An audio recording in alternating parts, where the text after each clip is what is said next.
Live from the backstretch at historic Saratoga Racecourse, this is Racing Across America with Seth Merrow.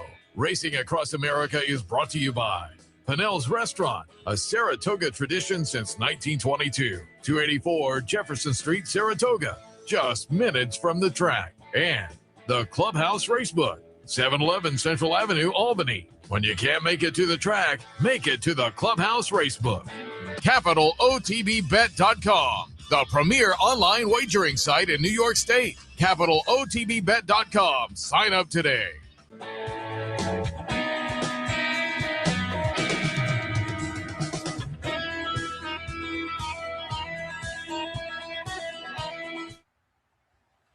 Good morning and welcome to Racing Across America live from Saratoga on this Thursday morning. And it is a gorgeous Thursday morning. But again, as I drove in this morning, as I got closer to Saratoga, the roads got wet. I didn't have anything down at Boston Spa, but obviously there was some weather here.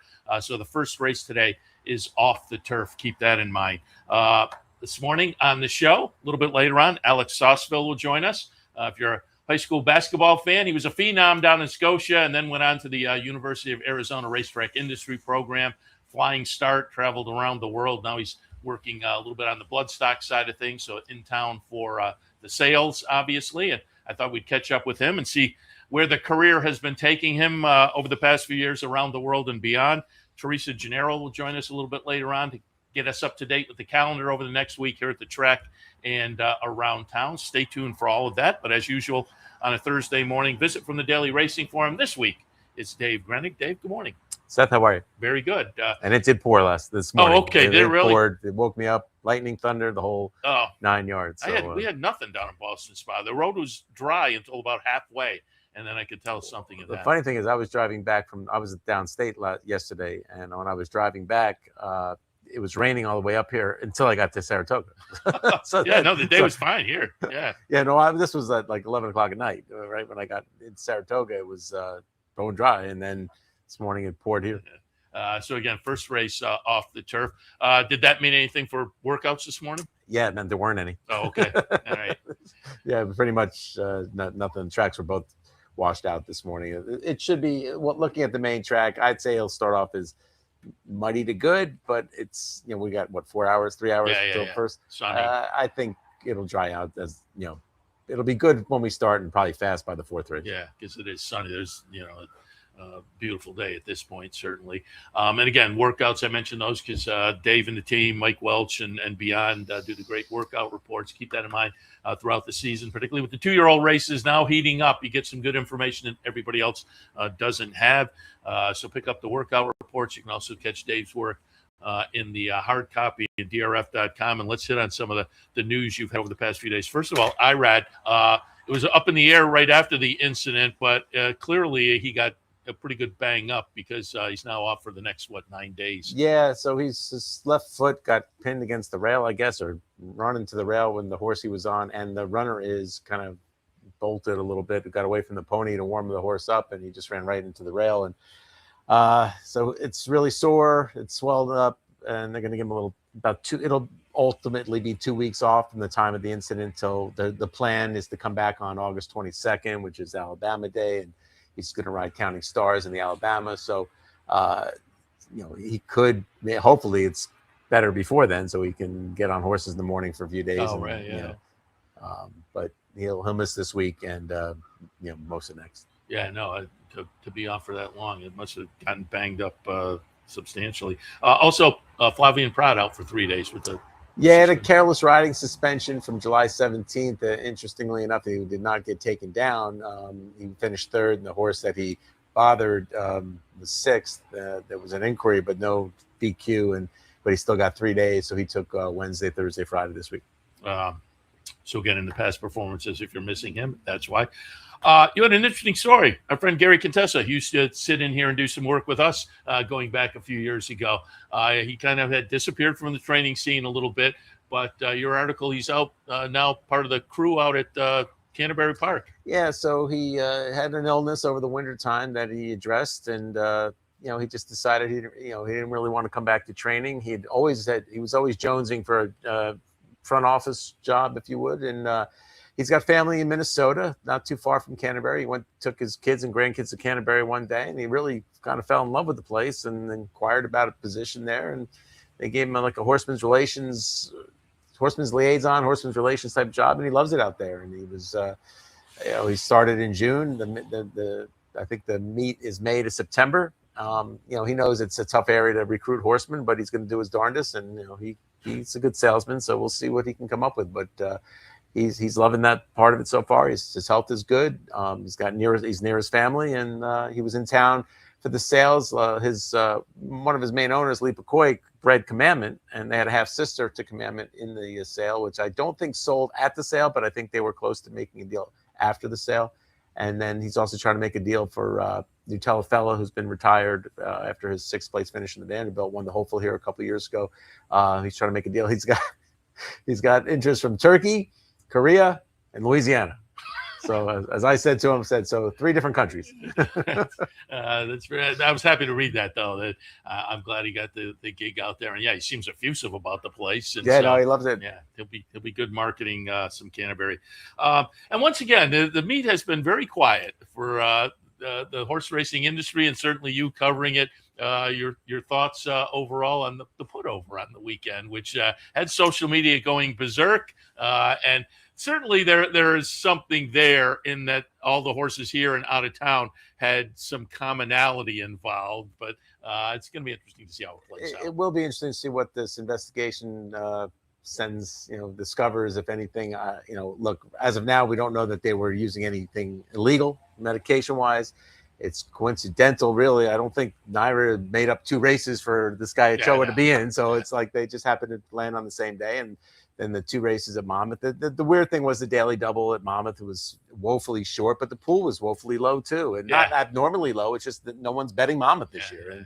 And so if they scored out overseas, which apparently they did.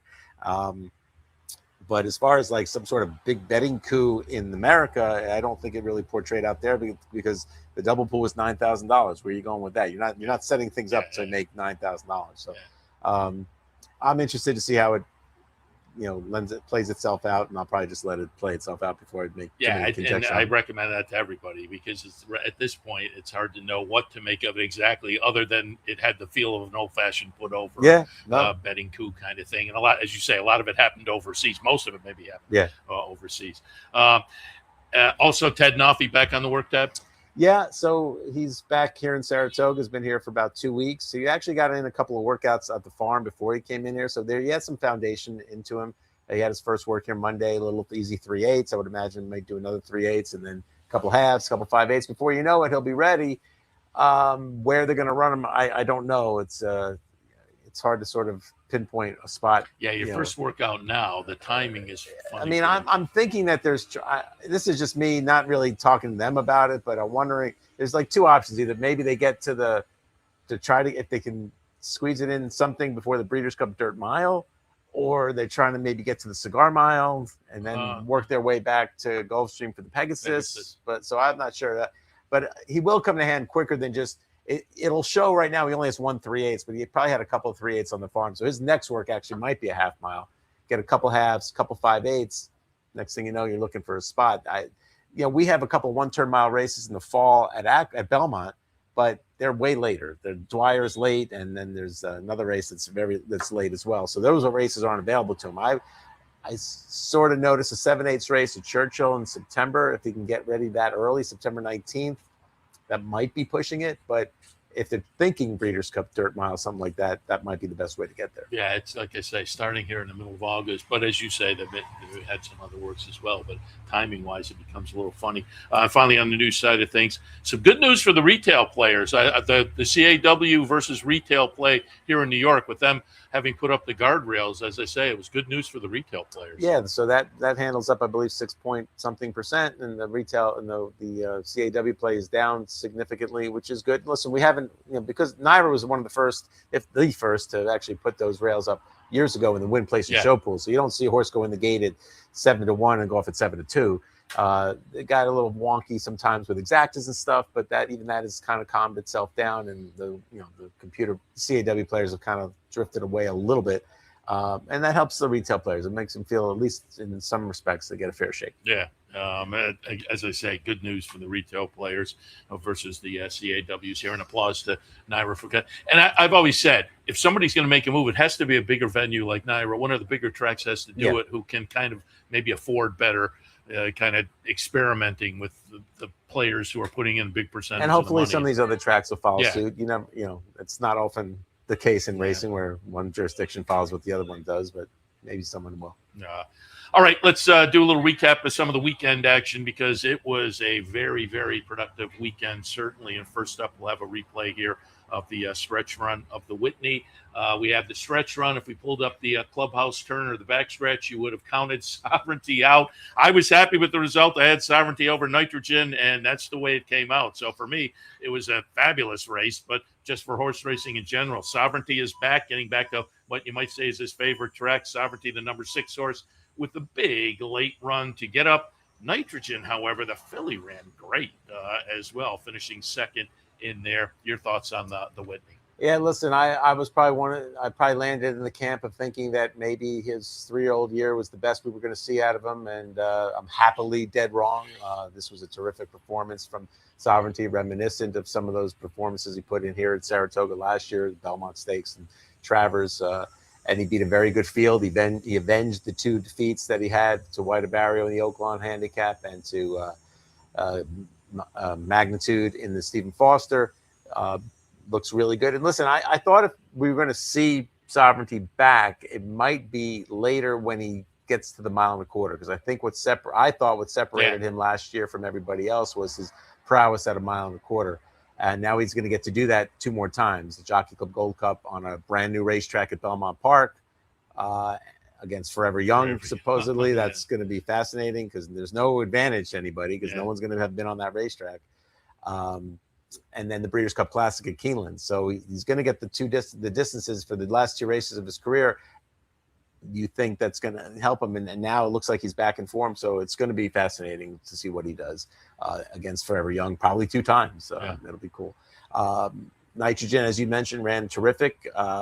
Sort of reminiscent, maybe not as powerful as Torpedo Anna when she ran in the Travers, which I thought was, the risk reward factor running a filly in these races is there. And if Nitrogen had pulled this off, she would be in the Horse of the Year discussion. All this does now is solidify her as a top class, top shelf mare, which we all knew, but it also keeps her, pretty much in par for an Eclipse Award for the older filly and mare dirt division as we get on them. She'll go back into the Spinster, back with fillies and mares, and go to the Spinster as a prep for the Breeders' Cup just now. Yeah, no, it was a nice performance from her, but again, Sovereignty looked fabulous. And a tip of the hat to White Barrio. He didn't run very well, obviously, but tremendous career. We don't see these elite level horses running at 7 years old, and his last 2, he goes out with a bit of a whimper in these last 2 starts, but a heck of a career. Oh, absolutely. I was at Belmont yesterday. I talked to Rick Dutrow, who had him for about a year, and he just thought he's a racehorse. He's just a real racehorse, and he got him to win the Whitney here and the Breeders' Cup Classic in 23. And between the job that Rick and obviously Safi Joseph did with him, just a note on them. It didn't go out great, but it didn't end great, but it certainly had some great moments. No, but applause to them for keeping the horse on the track. The ownership keeping him going. And they put a lot of money in the bank, and but now goes to the breeding shed too. So that and they had a deal with him before this. I think they made a deal after Oaklawn, so it's good for them. Another one on the day that was worth mentioning, the 4-star Dave. We'll take a look at the Deterministic getting it done over Mibago, who again a nice second place finish for the Cassie horse in here. But Deterministic just so consistent for Miguel. And you had a follow-up article just yesterday or the day before that they're going to head up likely to the Woodbine Mile with Deterministic, but he looked really good on Saturday. Yeah, listen, it's a lather, rinse, repeat for this horse. 6 in a row.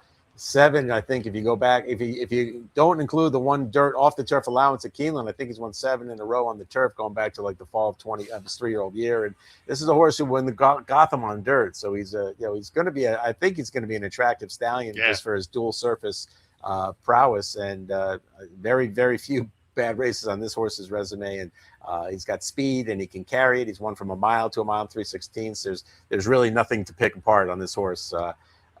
To be honest with you, and tremendous job to the whole Clement stable for the job they've done with him over the years to get him to perform at this level each and every time. It's early for the discussion, but the Eclipse discussion is very interesting in that division with Deterministic and Burnham Square both having very good seasons so far. Yeah, it's going to be very interesting because there's some questions whether Deterministic actually goes on to the Breeders' Cup or not, and Burnham Square will, you would think, because he's won in Kentucky already.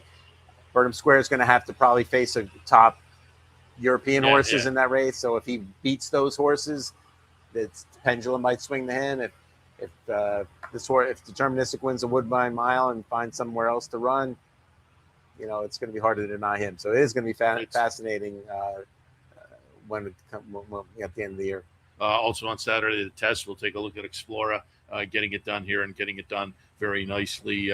Went off at $5.74. There was the favorite, but the Baffert runner of Flavian Prat again comes in from a win down at Churchill in the previous start and gets it done convincingly on Saturday. Yeah, look, I thought she was the best on paper, and obviously she played out as the best on the racetrack too. Took advantage of a nice outside post, decent enough pace, and just kind of drew away. It's funny, last year Baffert won the British Cup Filly Mare Sprint with a horse called Splendora, and she's back this year, but it looks like she's now succeeding at 2 turns, so she'll probably head to the distaff, and then but this one is an able replacement to try and get him to the Filly Mare Sprint again. So I believe there'll be one more race for her. There is a 3-year-old filly race at Churchill. The name already just flew out of my head, but it's a perfect timing, starting like that September 19th time, and should get her primed for the Breeders' Cup. And finally, I just wanted to touch on a couple of always fun to me. I like betting, I like cashing tickets, but I love the stories as well that tie in.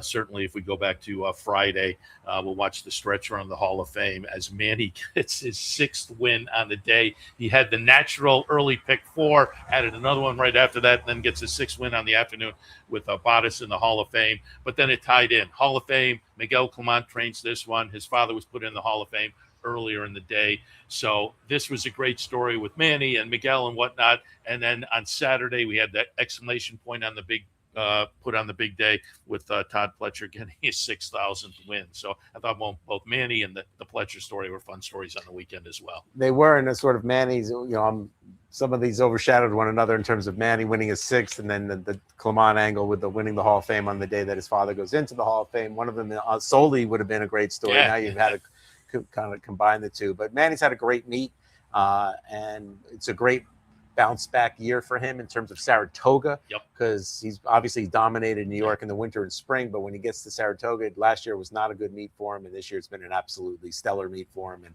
And the way things might play out, he's not out of the realm of winning a riding title up here. Irad's probably not going to do it, being missing time.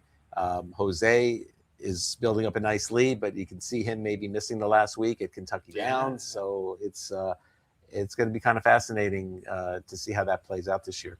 But I'm glad for him. He's having a terrific meet on a bigger stage. And the Pletcher, as I say, winding up Saturday. Yeah, it's funny. I talked to him in the morning. I said, we're gonna get this done early, right? And then it took to the 14th race, and I said, what part of getting this done early didn't you understand? But it was nice to see him get it done. It's funny. I wrote a story about him getting approaching 6,000 Belmont week, and he probably went 0 for 27. So it took like 2 months longer. It never fails. Right. It took 2 months longer than it was supposed to. But it happened, and kudos to him. I remember 5,000 when he got 5,000. I was Breeders' Cup at Keeneland, and he wasn't there for it. I might have even been COVID year too, by the way, if I'm not mistaken. But good for him, and he's had every extra victory, every new victory is an accolade for him. He wins all the his grade 1s and leading career in purse money 1, and now he's the 7th to hit 6,000. So, and then there's more time. He's got many years ahead of him. I mean, the numbers are incredible, as you say, top of the money and 6,000 wins. All right, there's a little review. Let's just go and take a little preview over the next few days. You have some stakes races, one today and tomorrow, a couple on Saturday. Today it's the Birdstone at 1 3/4 miles.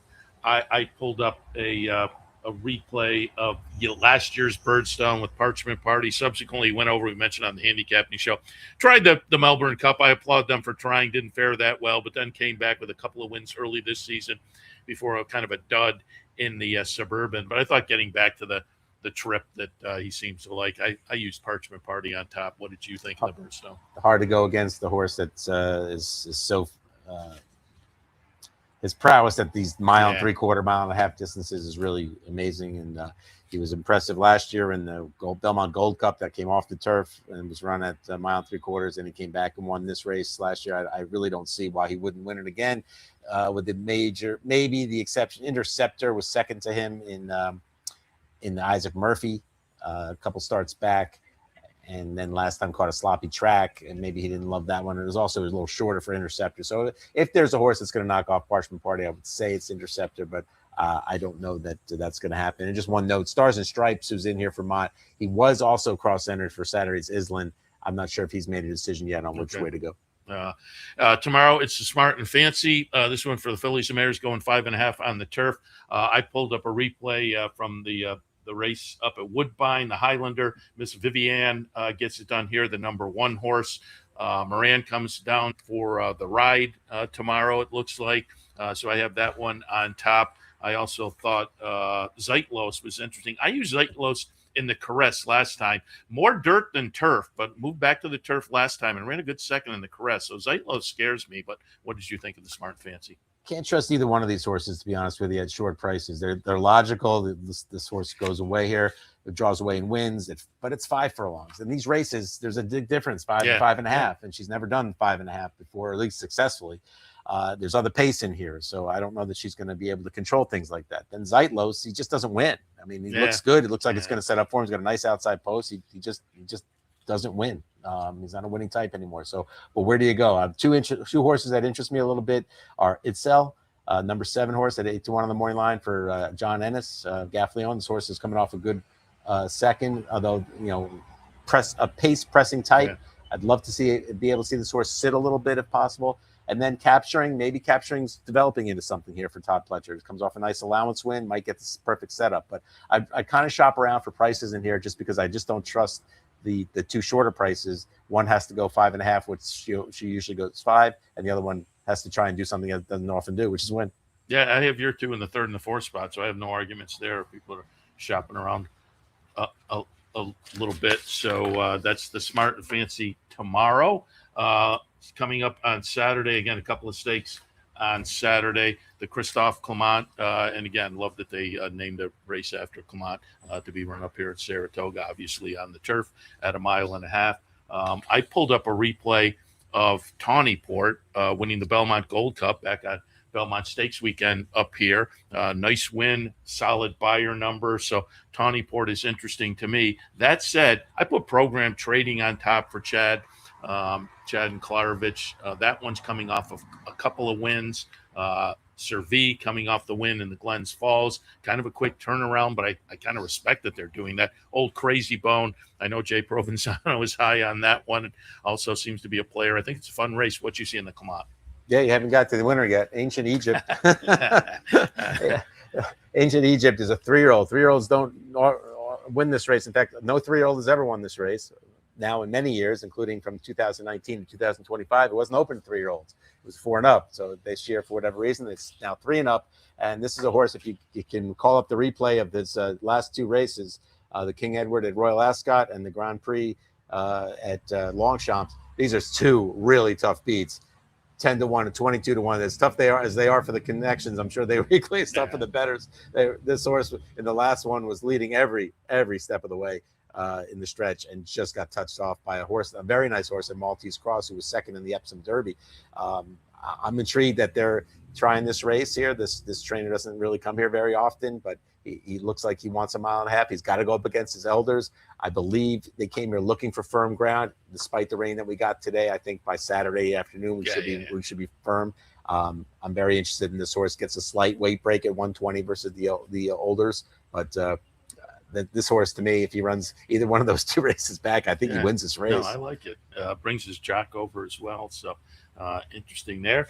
And then in the Galway, I pulled up a replay of Moana Loa, who won up at Woodbine for Mark Cassie in the latest effort, going to be the number 9 here. Well, easy to pick out, wins by a daylight margin. But that was only the 3rd start, optional claimer, so gets tested here a little bit in stakes company. Some other interesting horses, Cadenza for Brad Cox, I think is certainly a player. Mythical, who is going to try the turf. I thought that was intriguing as well, but what did you think in the Galway? Yeah, this is kind of a wide open race. Listen, if Mythical can perform on turf like she was performing on dirt in earlier in her career, she probably wins this race, but it's a big if, right? We don't really know. I don't even see any turf works on here, and I'm not sure. I haven't really done a deep dive into the pedigree as much to say this is what she wants to do, or if they're just trying it because the last 2 races haven't gone very well. So she's either going off form or, this is going to be her day. I'm a little bit interested in Oscar's Encore for Joe Sharp, 2 for 2 at Saratoga. Debuted here last year with a win, then debuted this year with a win, and the difference was 20 buyer points. So it seems like maybe this filly has just taken that step that you need to see from 2 to 3. I thought she was a bit interesting. Now, Joe did tell me the horse underneath her, Queen Juno, is on the bubble to run 50-50. It's a little quick back, but they might look at it as an opportunity to get black type and to run the style. The race shape does set up a little bit more for Queen Juno than Oscar's Encore, but I'm looking at Oscar's Encore here. Cadenza, I think is probably going to benefit if the pace is hotter than what she's been facing, but she's going to have to probably be a little bit further back and then come with the run. It's kind of a wide open race, really. It's a fun. It is a fun betting race. I don't. I'm not sure. I don't have a ton of confidence in any of these horses, but I just like the way Oscar's Encore looks to have made that step from 2 to 3 in a nice fashion. And I put that one down the 4th spot just for what you said. It seemed to get that 2 to 3-year-old maturity clearly, and came back with an improved effort that probably warrants this spot on Saturday afternoon. So again, a couple of fun stakes, a little bit of a quiet stakes day on Saturday, and then we head into the remainder of the meet, Alabama, Travers, and whatnot coming up after a big Whitney weekend. Dave, as always, appreciate the visit. And again, people highly recommended to pick up the workout reports. It was a little quiet this morning, but that's not typical. No. I know you and Mike are typically up there in the press box comparing notes and whatnot after workouts in the morning. So you guys do a great job. Again, pick up the workout report for a little additional information throughout the meet, and check out Dave's work, drf.com, and the hard copy as well. Thanks for the visit. We'll talk again. Thank you. All right, we'll take our break. When we come back, Alex Sausville will give us a little update on where he's been around the world over the past couple of years, and then Teresa Genaro will keep us up to date on what's coming up here at the racetrack and beyond over the next week or so. So stay tuned. It's been referred to as possibly the best equine-themed gift shop on the planet. Impressions of Saratoga. Impressions of Saratoga, celebrating the Saratoga and equestrian lifestyles. It's your #1 choice for Saratoga souvenirs, apparel, and gift shopping. We have gifts for the entire family, and we're pet-friendly too. Visit us online at impressionssaratoga.com or come on down. Impressions of Saratoga, 368 Broadway, downtown Saratoga. Want to get your career in horse racing off to a fast start? Well, the University of Arizona's Racetrack Industry Program is your winning ticket. The Racetrack Industry Program has served as a springboard to some of the industry's most successful individuals, with a proven track record of job placement right out of college. If you want to earn a degree in the exciting horse racing industry, the Racetrack Industry Program can put you in the winner's circle.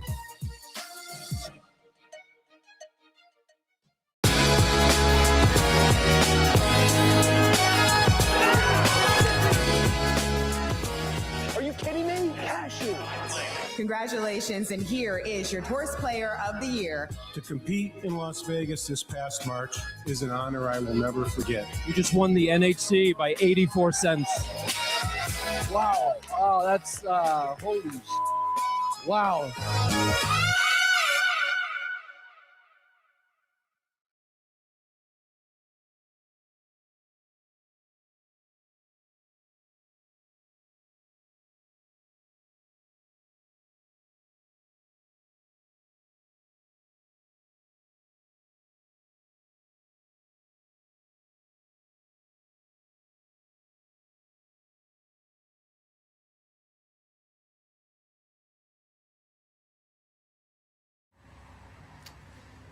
Welcome back to Racing Across America on a Thursday morning, live from our Clear Court location on what is a very nice day. Again, there was some rain overnight or into the morning, and I wasn't up here, but Dave Grening said it was some heavy rain. So the first race is off the turf today. And again, check your conditions. With the way it is now, I would expect the main track as the afternoon progresses, we'll get back to fast, I would think, because right now it's a very nice day. So if you're headed up, enjoy.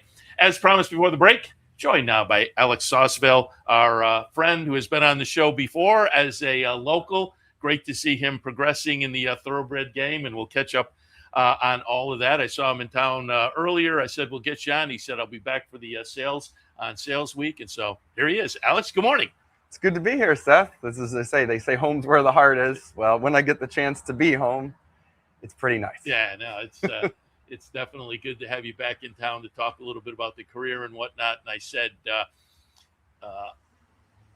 for folks who are high school basketball fans, you had a great career down in Scotia. Your dad was a coach on the team as well. You went on and played at St. John's Fisher and had a basketball career there. But then what took you over into the horse racing game? It's funny. My first ever job in racing, I had not done it much other than just double headers with Dad at the flat and harness track. And my first job was right over here working the gap, helping with the clockers. And after I did that, I was about to graduate from college, nothing to do with horse racing. And then that idea just pops into your head that, is this a possibility? So talked to a few people, and I could say I spent most of my life in New York. We traveled for an occasional racetrack visit or a vacation, but it's taken me a lot more places than I ever expected to this point. And you subsequently went out to the University of Arizona Racetrack Industry Program, which I know has had a lot of prominent racing people graduate from. So a great kind of launch pad for you. What was the impetus to go there? So I was actually down in Florida. I had spoke to a couple people I knew, and I actually met Pete Aiello. That's how it happened. So I met Pete, got introduced by Ron Nicoletti to Pete. And I just said, this is what I'm thinking about trying to do. And Pete just went into overdrive about how great the racetrack program was. So remember, he gave me a contact. I flew out on a Tuesday of finals week, had a meeting on that Tuesday, flew back on Wednesday for my last final. And it was like, how are we going to make this happen? That's excellent. So give us a little overview. What's the program like? If there are some young people out there thinking, I kind of like to get into the industry, recommendations? Oh, absolutely. It's funny, like, it was my first full introduction to the sport and actually connecting with people.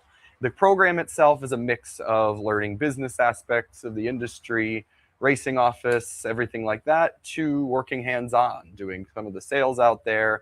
I was fortunate at the time to work at Rito Park when Rito was operational, doing various things, anything from marketing to working in the racing office to running random promotions here and there, and everything in between. But it really was, for your first foot in the door especially, it could not have been better for me. And even that fact, as much as I loved visiting racetracks, I would have that drive from New York to Arizona every year for school and after, and I would just, people that spoke to us via lectures or people that were graduates, just reach out to them via email, go to their racetrack. And the reception I got as a young kid who really just wanted to talk racing, they treated me so well, and it kind of opened my mind to more than what I had seen so far. Yeah, excellent. And again, every year they have this symposium down there, and it seems like a lot of the graduates will show up and give presentations there. And as I say, there are a lot of prominent folks in the industry who've come through that program. So that must be fun to get to interact with those people while you're down there. Oh, it's awesome. I actually ran into Dr. Hartman, the new head of the program, this week, and got to talk to him a bit about it. It's tough because it's so far away from where I am now and where I've been that staying in touch with the program has been minimal. I still keep track of it and try to watch the new students' presentations at the end of the year, but like, I don't get that connection that I love to have. So now that I'm back in the States, I'm hopeful to be a little bit more involved and get to see a bit more as well. And you mentioned back in the States because you've been globetrotting, as it were. I think I pulled up a shot of your class for Flying Start. And for people who aren't familiar, Flying Start, a program for young people getting into the game. And you were part of the class of 2024. And there we are with your class. Again, for people who aren't familiar, explain the Flying Start program. So from a overall point of view, the Flying Start is a 2-year scholarship run by Godolphin. And what they do is they take about 12 people from the world each year, 2 groups, one at a time for those 2 years. And you pretty much spend those 2 years in 5 countries learning every aspect of the horse racing industry. And for me, as I said earlier, like my background came from a gambling side of things, being a racing fan, getting a bit more of understanding of the business side of things once I went to Arizona, and a mix of different work experiences. But it opens up so many opportunities to see different things, and even things that you think you know, you learn different ways to do it, from how the Irish do it, the Australians do it, the Americans do it. They're all different, and you kind of get the idea and way to see, what do I like, what do I not like, what do I think works. And the thing I'll always say about Flying Start is sometimes it's this idea like, oh, it's this great program and it automatically puts you in the spot to the industry. It does in a way, but realistically, it is a 2-year program to train you and introduce you to people that day one off the program, that's when you start. And everything you learned in those 2 years prepares you for that day. And I'm assuming, I'm not assuming, I'm virtually certain, it's an international group, right? The Flying Start. It is. So it varies every year. My group was made up of 5 Irish, 3 from England, myself, as I love to refer as the token American. What do we have? We had 2 New Zealanders and 1 Aussie. And that in and of itself has to be kind of eye-opening, just getting experience with new and different cultures. Oh, yeah. I mean, I always say, like, so I really studied a lot of international racing before I got on the program, and I wanted to be familiar with racing, breeding, and different aspects. But you get that point where you have people who grew up in it. They've been around it their whole lives. You can learn so much from your own classmates as well as when you're there. And as much as I look back and say, I studied this, I was ready, and I knew a decent amount, I learned way more when you put boots on the ground inside of a country and you're out there, and the learning becomes a tenfold. Well, talk about your travels during the 2 years with Flying Start. Yeah, so we start in Ireland. We start at Kildangan Stud in Ireland, Godolphin's operation, and we do a mix of working through Godolphin and working with them, as well as going to outside operations. Did about 2 months in the UK, come back to Kentucky for 6. We do like a little break in between. We end up in Australia for about 5 months. I was fortunate through some people I knew and to do a quick 7-day stint in Japan on the way. Oh, nice. Kind of wander my way through trains and to see different museums, racing training centers, and racetracks. But we finished the Australia. We do a short stint in Dubai and then back to Ireland. And you do some placements along the way, which actually helped lead to one of my job currently. So it's a full-on kind of exposure to the industry. And then once I graduated, I was fortunate to be offered a job in France. At the time, my French was somewhere, whatever numbers below 0 was where I was in speaking French. But, you just take a shot at and see. And it was a wonderful experience, something I still can't believe I did from that aspect, but something I'm really happy I did. And we had the shot up before, but we can pop that up again because I pulled up your social media last night, some shots of you in Dubai, Royal Ascot. You have the morning coat and the top hat. You're with our friend Pete Fornatal. But also, you're one of your known aspects is visiting tracks and checking them off the list. And after it had to be a year after Pompano closed, they still had the note up on the tote board on the infield. You got a shot at Pompano as well. Talk a little bit about your travels around the world and in this country as well at various racetracks you visited over the years. Well, I have to give a shout out to Gabe Pruitt on that one. So I stayed with Gabe down in Florida when I went to work for Todd Fletcher down there, and I spent quite a few nights at the Pomp. So when I went back, I'm like, I'm going to go there, visit, see what it was like. And the fact that the board was still on just was so fitting of the Pomp. It was a special place, but I was surprised. I don't know if they could even change the board if they tried at that point. There was a lot of trailers and things all over the grounds and on the track, but somehow I just walked in. I've done that a few times now. So, what's Royal Ascot like? It's really special.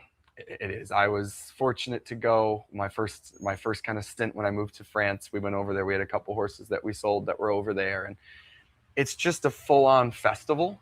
And what they've done with, as far as the 2-year-old races with 20 horse fields, you put a lot of horses in who are making their debuts there, that people target those races, and then you get really the best of the best as far as the older horses. And it's spaced out throughout the week that you really get different divisions throughout. You get a few matches here and there where horses will run on the first day and the last day, but it really centralizes the whole UK and really European racing calendar into a spot where you get everybody that wants to be I there. love that they kicked the whole thing off on a Tuesday with a Group 1.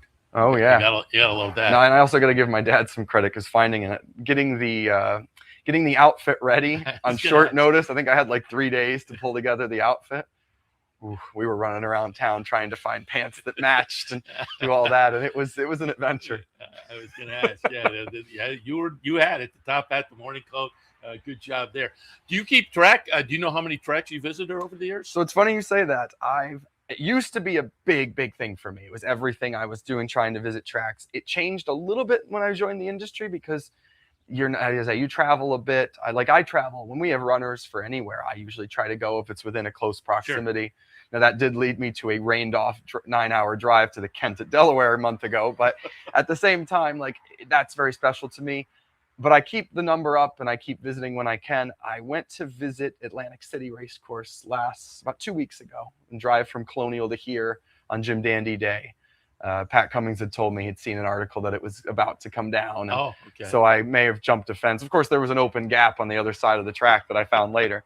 And that was number 300. Oh, wow. So excellent. Within tracks that are closed or tracks that are open, there's still some that I want to see racing at and stuff like that. But the goal was always just to see as many as I can. And yeah, that was a special one because there was still a lot there. Somebody had their way with the glass in the restaurant, but no, it was pretty special. Excellent. 300. Wow. And globally as well, as we've seen, Ascot, Dubai, you've been down in Australia, Japan. I have to ask, as a hometown guy, as it were, and as you say, you and your dad maybe doing the double headers, which we all did in the day. Well, we can do it now too. They got the Saturday night program. I know, thankfully. Over here. And that's always a lot of fun. But I have to ask, how's Saratoga rank? It's a different atmosphere than most places. That's the thing of it. It's a special track. It's the best of the best racing, but it's just a different atmosphere of the town. And I've been saying this now since I started in the industry. I got very spoiled growing up here. I mean, it was just what we did. Yeah. This whole year was basketball, and this was our kind of break. We do the little doubleheader trip to go do a Northfield Thistle doubleheader before the meet starts. And then we'd come here, and it was just normal. And then when I left, and I've been fortunate to visit a lot of great places, but yeah, it's more special now to me because I realize how much it really, I don't know. It's just, there's something about being here and being in the town that makes it special. Yeah. And I always used to be like, why do people vacation here? There'd be so many of my friends that'd be coming in and I'm like, yeah, it's great, but this is normal. It's not. Yeah. It's its own little piece of heaven, I guess. Yeah, it's interesting to hear you say that. A guy who has been to 300 tracks again around the world, and including the biggest venues. It's nice to hear that. I'm a homer, obviously, because I love Saratoga, and I say to people all the time. I say it here on the show. It's not just here at the track where it's great. You could see it last week after the Whitney. They come back to the applause, and the crowd is so intelligent about the game. But it's outside the fence. You're downtown, and you're eating dinner, and the people next to you talk about the double they had that day and what they're playing tomorrow. Yeah. Maybe they own a horse. It's just a very special place, and it's great to hear somebody reflect that who's been around the world at the various venues. Let's catch up to where you are now. You're on the Bloodstock side of things. That's why you're in town for the sales. Talk a little bit about what you're up to these days. So I was fortunate enough. I came back from France at the end of October, and I've been fortunate to work with a group called SolisLitt Bloodstock, one of the best group of people I've ever worked with. They're just wonderful. Alex Solis, Jason Litt, Madison Scott. They've welcomed me with open arms. I was fortunate to work with them as part of the Flying Start program. Okay. I did 6 weeks of a placement with them. At the time, we did the Maryland bred sale. That was the first sale I did with them. But I've stayed in touch with them over time. We had some of their mares back in France at the farm I was at. And yeah, it's been wonderful. It's been a great introduction to being back in the US as well. And yeah, I can't say enough good things about what I'm doing, where I am, and how it's been since I've been back. So what's the gig exactly when you come up here with a Bloodstock group for the main sale the other day? Earlier this week was crazy, but then the New York bred sale coming up. What's the gig involve?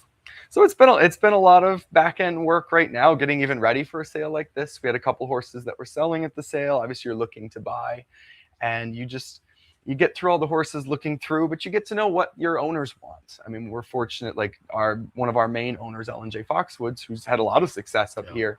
And when I started with them, it was a big thing about just talking to the guys from inception of them about trying to build a broodmare band that can match what you can buy at a place like this. And it's amazing looking back at some of the archives of some of the horses they've had in the past and where they are now. It's a testament to the Roths and to the team of what they've built. And you look now at the broodmare band, and they had great horses like Kofefi, and it's amazing to see it. And we were fortunate to sell one for L&J that sold very well. So it's a tough place to buy Saratoga, that's for sure. Yeah. But when you have success like that, it makes it worth it. Yeah. Oh, we had Jamie Roth 2 or 3 years ago, yeah, L&J certainly prominent ownership group, no doubt about that. Alex, appreciate the visit. And again, when I saw you earlier, I said we got to get you plugged in, and then you're back in town for sales week, so no better time than to do it. And I'm sure it's very busy with the New York Bred Sale coming up. So, and I'm sure I'll see you over there for the New York Bred Sale. But we appreciate the visit this morning, and we'll talk again.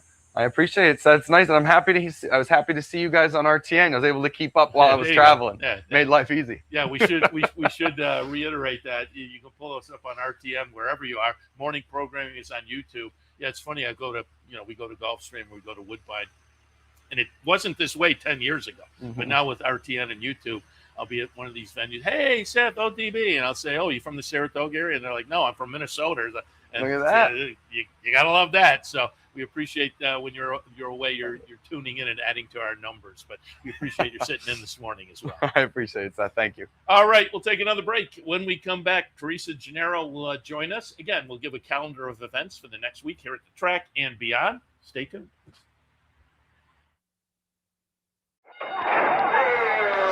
Why just watch the races when you can be in the middle of the action? For nearly 20 years, Bonaventure Stables' share-based ownership program has made thoroughbred ownership affordable for the everyday fan. Ownerships of 5 and 10% are now available on a nice selection of horses. As a partial owner with Bonaventure Stables, you'll enjoy all the benefits afforded every owner. Visit with your horse in the private stable area. Greet the trainers and jockeys in the paddock. And when your horse wins, savor the moment in the winner's circle at Saratoga, Belmont, Aqueduct, or wherever you bring home the prize. Based in historic Saratoga Springs, Bonaventure Stables has been training winners and creating memories since 2005. Learn more, see available horses, and meet our team at bonaventurestables.com. A day at the track isn't complete without a night at the Horseshoe. Great food, hot music, and cold drinks. So why go downtown when all the action's just across from the track? The Horseshoe Inn at the corner of Nelson and Gridley. Sometimes it pays to go with the flow, to check your worries at the door, to reconnect with your crew, to follow the thrills and the flavor, to roll with it and see where it takes you, to enjoy every minute to its fullest, and to dance like there's no tomorrow. You can do that here at Rivers Casino and Resort Schenectady, where the good times flow.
Welcome back to Racing Across America, live from a Thursday afternoon on Clare Court. And again, beautiful day up here today, but we continue to remind you they're off the turf for the first race because there was a little rain earlier today, but now it's gorgeous.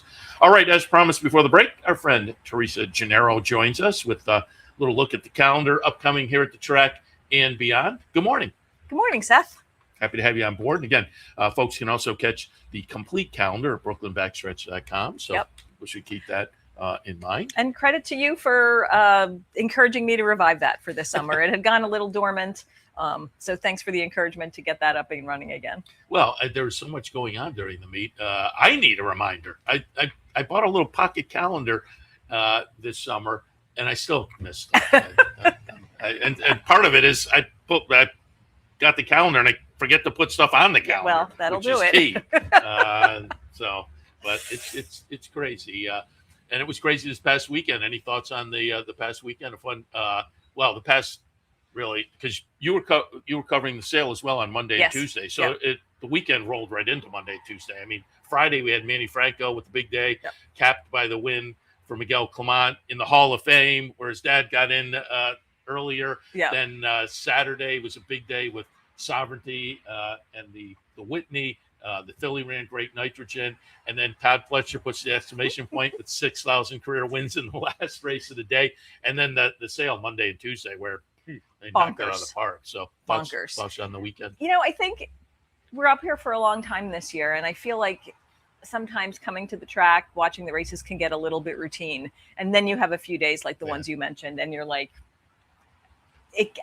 it's going to sound hokey, but it gives you feelings that I'm not sure you can get anywhere else, or maybe in other sports. I mean, as I was watching, I was in the backyard with my brother and our friends who've been coming here since the 80s and watching Sovereignty do that. I had talked to Bill Mott a couple of days earlier about how he was feeling. And it just felt great. You know, he's such a cool horse to root for. It was great to see him come back and win. Poor Baeza.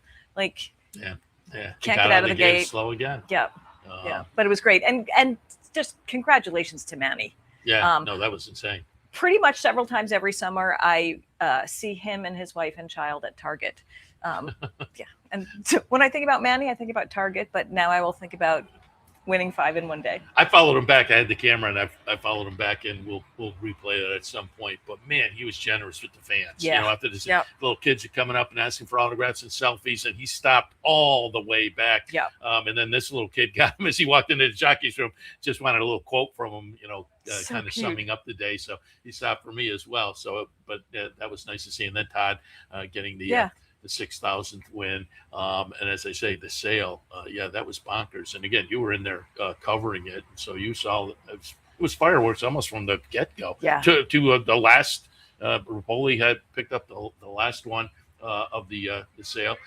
And I say it's fun to go. If you haven't gone, keep it in mind for next year. But the New York bred sale, which is coming up, is fun too. And the select sale is a scene, right? Yeah. I mean, it's developed into a big party. The bar in the back is really crowded. People get very dressed up. The New York bred sale, no less interesting, but definitely less of a scene. It's much calmer. You can get around. The lines to get a drink or something to eat are not ridiculous. You can get a really nice view of the horses. And with the way the New York bred program is going, I mean, you're not going to probably see $4 million horses, but you're going to see horses going up. I mean, that sale, like the select sale, it's continued to set records, and I wouldn't be surprised if that happens, especially parity. Exactly. Yep. All right, let's hit on what's coming up a little bit. And one of the things in the ongoing category that I did want to mention, if folks want to come up here a little bit early, hey, there's breakfast over there. Keep that in mind. That's always a lot of fun. And you get the backstretch tours and whatnot. But you can go over the training track. The Oklahoma is open. You can watch horses work out over there. And people should keep that in mind. That's a little bit of a different perspective. And that's kind of fun to do as well. Yeah, and it's free. You can go in from 7 to, I think, 10. Maybe 11? 10:30. 10:30? 7 to 10:30. The Whitney viewing stand is really beautiful, and you get a wonderful view of the track. Definitely calmer over there than it is over here. And highly recommend. You can just go in right off the East Avenue entrance. And I think great. I think that's open after the season closes as well. So, weekends, I think. I don't think it's open during the week, but that's through some of September and October. If you're jonesing a little bit for the racetrack, you can. And honestly, Saratoga is never more beautiful than it is in October. You know, go over there. The trees are changing color. It's gorgeous. I will remind people that today it's Thursday. That means low roller contest. Go over and have a little fun. See Jay and Ray and sign up. I'll sign up again. Man, last Thursday I thought I was onto it, and then Sunday there was that crazy $97 horse. I pulled up the leaderboard. 5 people had it. I checked out. I cashed my card out. But I'm hoping for a better performance today. And again, it's Thursdays and Sundays, low rollers. You know what else today is? It is National Prosecco Day. And you can celebrate at the track with free samples of Mia Netto Prosecco at the Mia Netto Bar. From noon until 4. Yes. 21 and over. Was it last week National Beer Day or National IPA Day? Yep. Well, and coming up, we also have National Rum Day. There will be specials on rum cocktails around the track. Who knew? The liquor lobby is doing its job. Also wanted to mention the NYRA Star program. I mentioned that because today they have activities and they do throughout the season. But I love the fact that it involves activities for the kids. And so we're kind of bringing new fans into the game. Absolutely. And they get a wide range of experiences. They go in the winner's circle. They go in the paddock. They get tours. It's just a great way. And they get to get up close to horses, which I think is, so many people say, is their gateway into the sport. And I think it's a great program. And it goes Thursday through Sunday, all through the meet. And there are often special events that you can sign up for as well. You can register right on the NYRA website. It's free. Great experience. Yeah, and you can also sign up at the NYRA Star booth, which is in the family zone. Yes. So keep that in mind because, again, a lot of fun. Kids 12 and under, again, get experiences that, you wouldn't get otherwise, but you're up close and personal in a way that I think, again, potentially develops some new fans. Tomorrow, you mentioned the community outreach booth.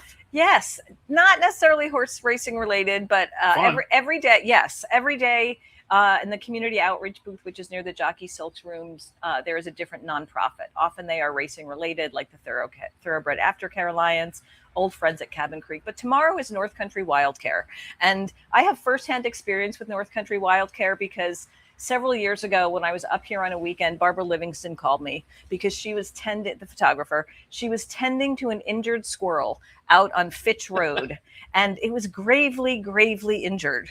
So I went out there, and we somehow tried to get the squirrel. Amazingly, a guy drives by in a pickup truck. He's a volunteer with North Country Wild Care. He gets the squirrel in a cage. We bring it to a rehabilitator who lives right around here. And 2 weeks later, the squirrel got released back to its habitat out on Fitch Road.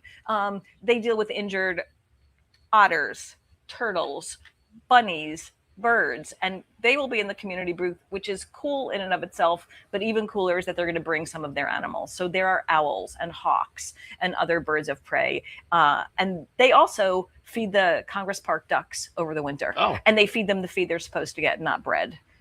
Not feed bread to the ducks. That's not a thing. Oh my God, it's terrible. It's terrible for I them. didn't know that. So anyway, North Country Wild Care. And the community outreach booth, is that by the Jockey Silks room? Yeah. So you can check that out. That's tomorrow. Yeah. I will also mention tomorrow the breakfast tour goes to Old Tavern Farm.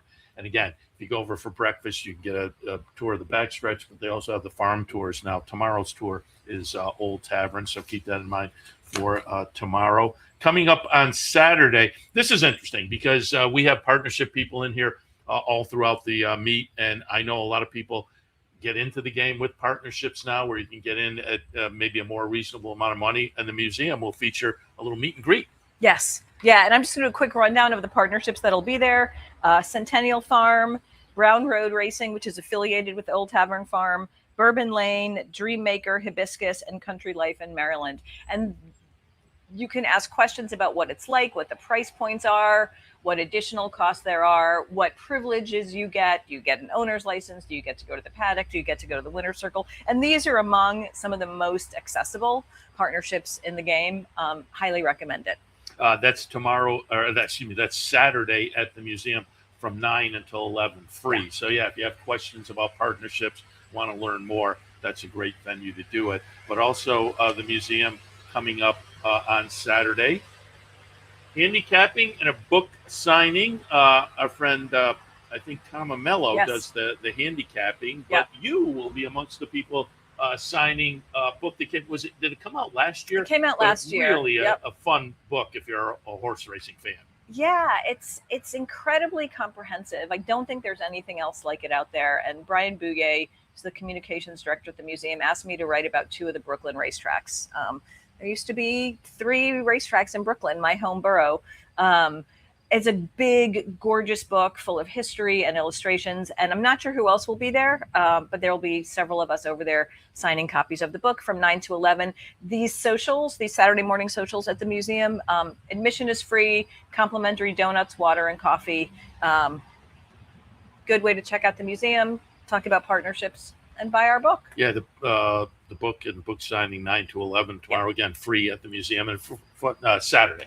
Yes. And again, if you're not familiar, it is right across Union Avenue from the racetrack, and worth the visit, certainly. And the book is worth picking up as well. We featured it when it came out. And as you kind of alluded to, it's a series of writers writing about tracks that maybe they have a little personal interest in. But it's fun. Therapeutic horses. We also found out last week that the book is a finalist for the Castleton Lions Dr. Tony award about racing. Oh, nice. All right. Also Saturday, Therapeutic Horses of Saratoga. Yep. They're in the Cornell Cooperative Extension Saratoga County Farm Tour. So that's 12 to 4 coming up on Saturday if you'd like to go out and visit THS. Sunday, a couple of Corgi-related events, which it's become a fun event up here, the Corgi Cup.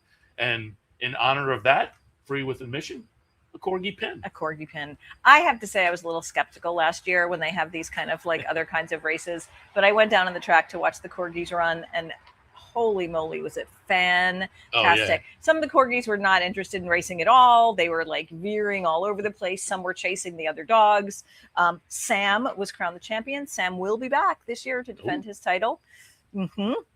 There'll be 3 heats, including a maiden special weight division for Corgis who have never raced before.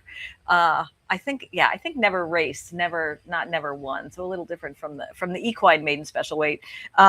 The races will be after the 1st, after the 3rd, and after the 5th. And the championship will be after the 7th. Also this year, there are going to be time trials in the backyard, 20-yard dash by the Big Red Spring. Oh, well, for the dogs, not the humans. So totally fun. That should be, and it got a great response last year, I will say. And again, there is the Corgi pin as well. Those are available free with paid admission while supplies last. So again, another one of the pins from the multi pins that were added to your collection. Available. Yeah, that's National Rum Day. As I'm looking at your list, National Rum Day is Sunday. Yes.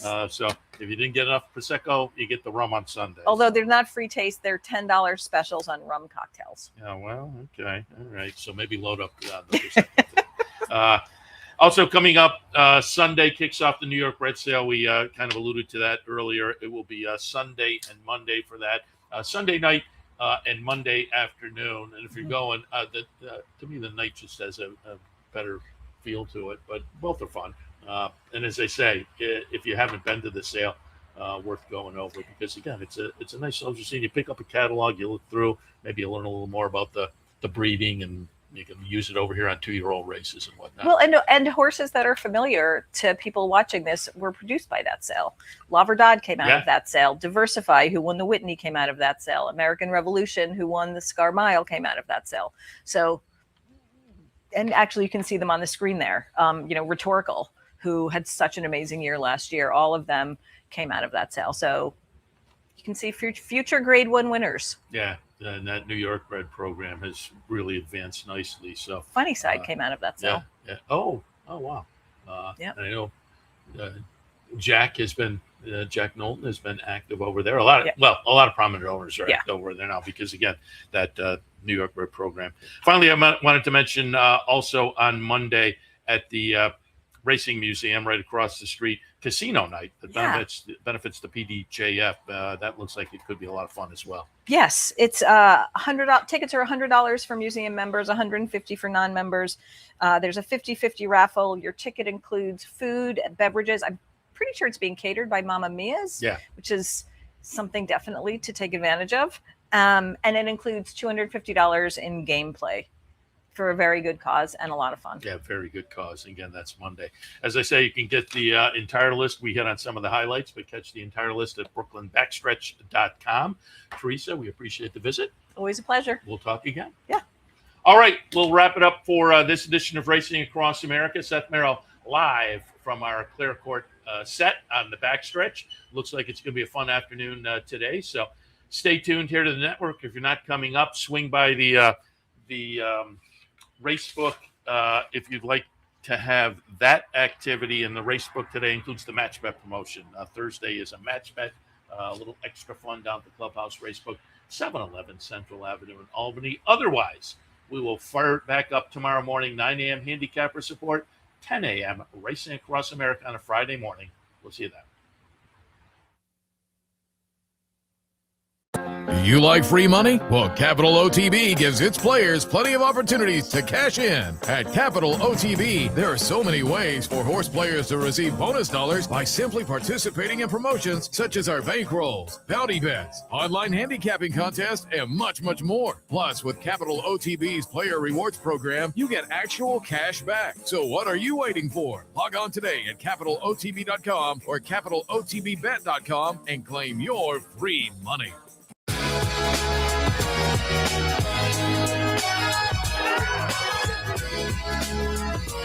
Are you kidding me? Shoot.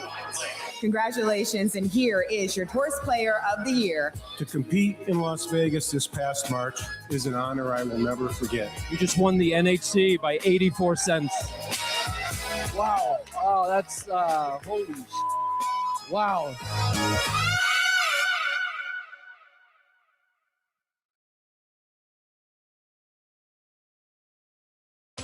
Capital OTB is now streaming live on Roku. The RTN Racing channel on Roku lets you watch OTB TV live through your Roku device or your Amazon Fire Stick, rather than being limited to computers and mobile devices, which means you can now watch OTB live wherever you are. Simply open Roku, scroll to find the RTN channel, then click on OTB TV. OTB TV on Roku. Try it now.